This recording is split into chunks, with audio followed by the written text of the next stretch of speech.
So there's a beautiful nucleus that is called lacrimatory nucleus. And then we have a second beautiful nucleus that is called salivatory nucleus. So this also deals with water. Water from eye, lacrimation. Water from tongue, salivation. Simple as that. So we have a nucleus for lacrimation. We have a nucleus for salivation. This will give a fiber and this will give another fiber. Motor nucleus, of course, motor nucleus, let's just write M but with another color. Motor nucleus. So this will give fibers too. Then we have nucleus of Tractus solitarius. Nucleus of Tractus solitarius. Let's just write T. So this will give a fiber to, what are the fibers we have?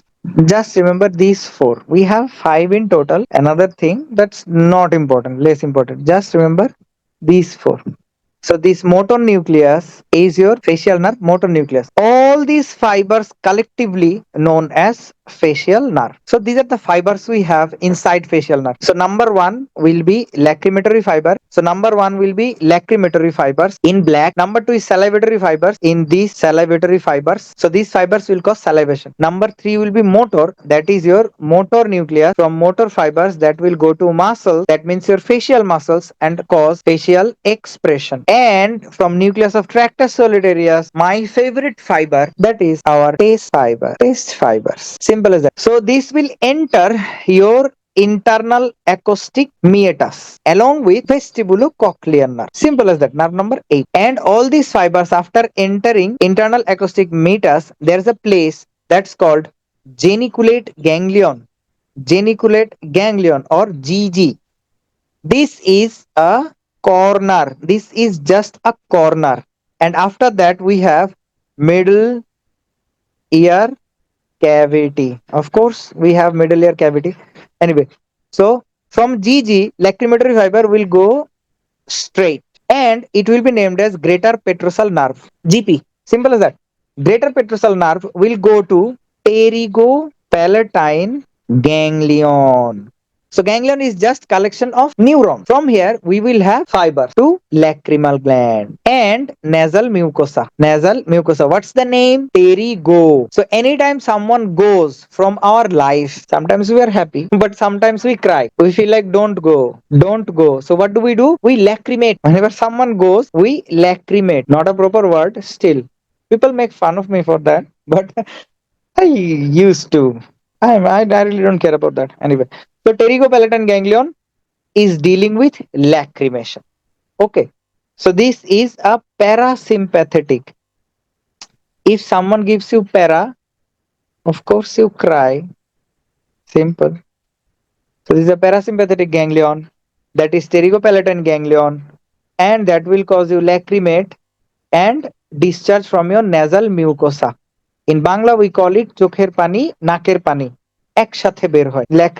Lacrimation and nasal secretion will come together when someone goes or leaves. Terry go one by one. So from geniculate ganglion this will go straight. All three will come down serially straight together. All three will come down together inside your middle ear cavity. Now all three will come down and this blue one, that is motor one, will give a fiber to stapes. Stapedias. What happens? The job of stapedias is to prevent over vibration of stapes so that the sound is minimized or lowered. Okay, so this is the job of stapedias that comes from this motor fiber. Now these fibers are going.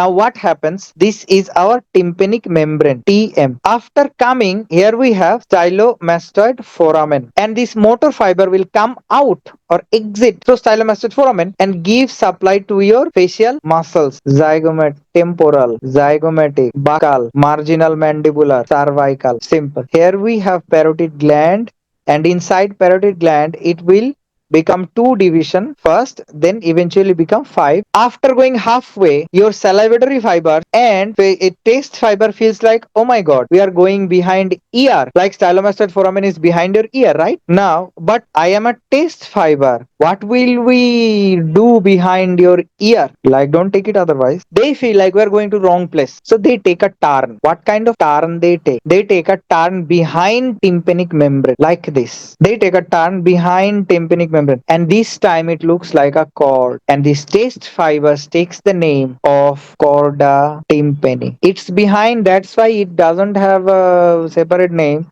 just some salivatory fiber. Taste and salivation, whenever we think that there will be some taste, we start salivating, right?